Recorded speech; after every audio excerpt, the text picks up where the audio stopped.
The year is 2025. The world stands at a critical juncture with geopolitical tensions simmering just below the surface.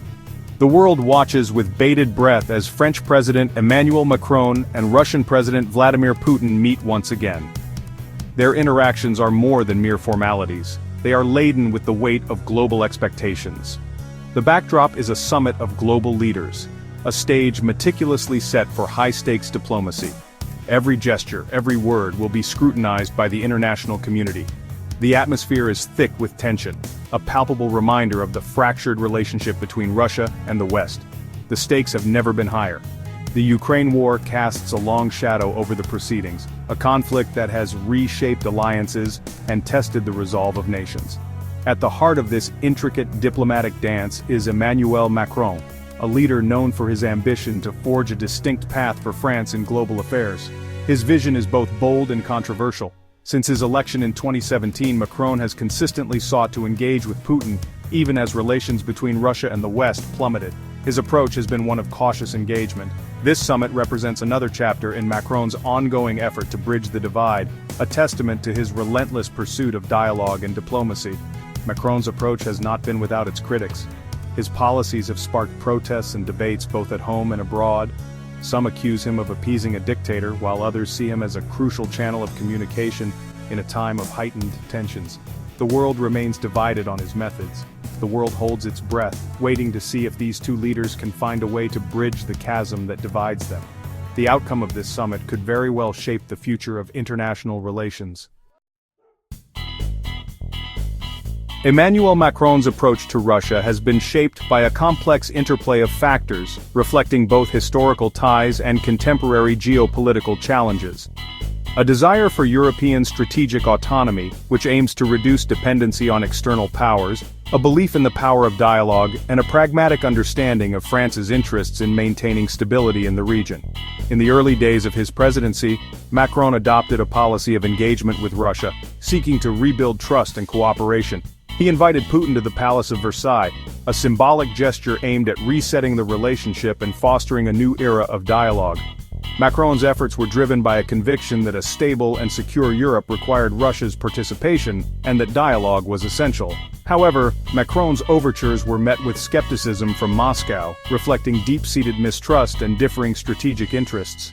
The annexation of Crimea in 2014 had shattered any illusions of a reset in relations, highlighting the complexities of the geopolitical landscape.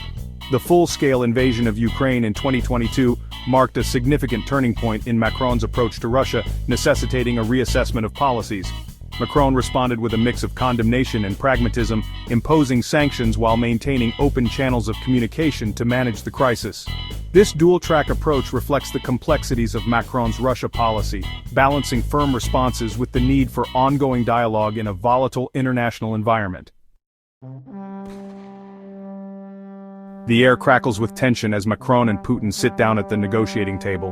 Cameras flash, capturing the icy stares, the forced smiles, the palpable sense of unease.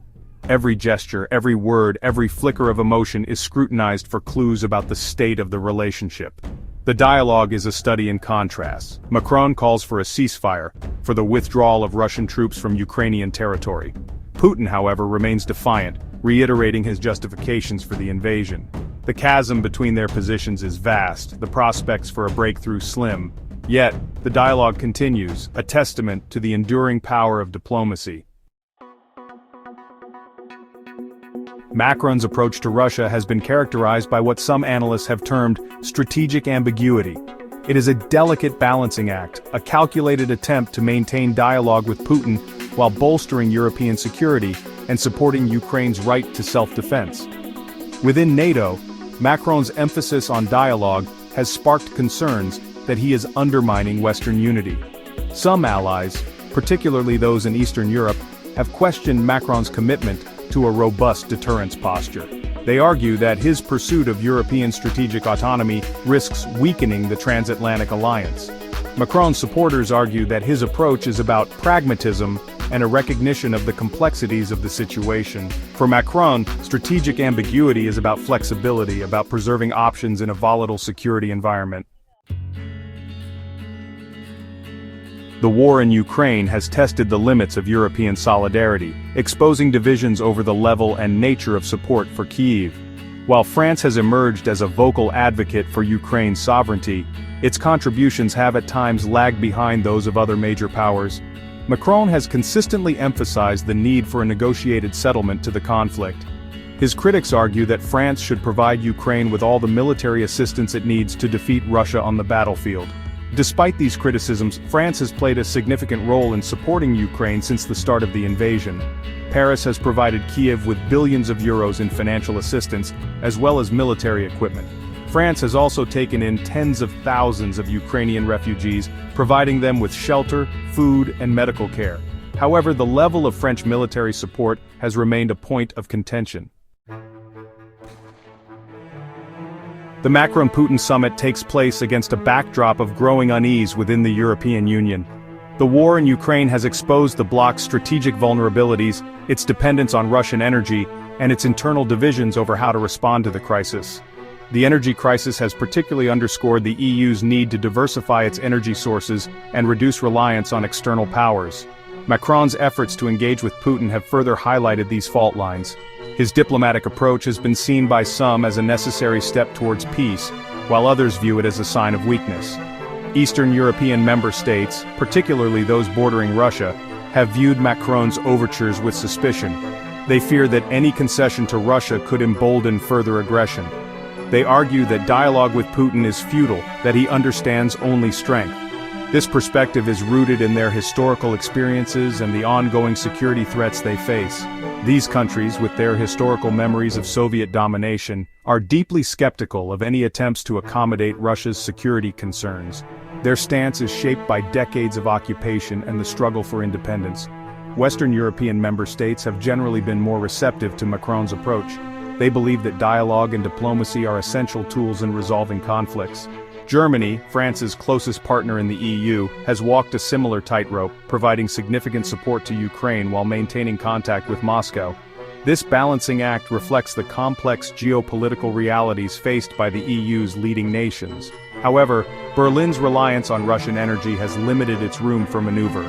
The need to secure energy supplies has often clashed with the desire to take a firmer stance against Russia. The summit's impact on EU unity is likely to be mixed.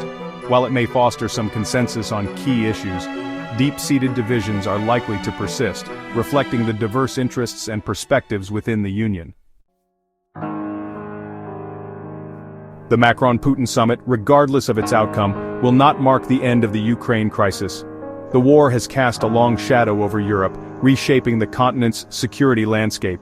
The invasion has shattered the post-Cold War security order, exposing the limitations of existing international institutions and norms. It has also led to a fundamental reassessment of defense spending across Europe.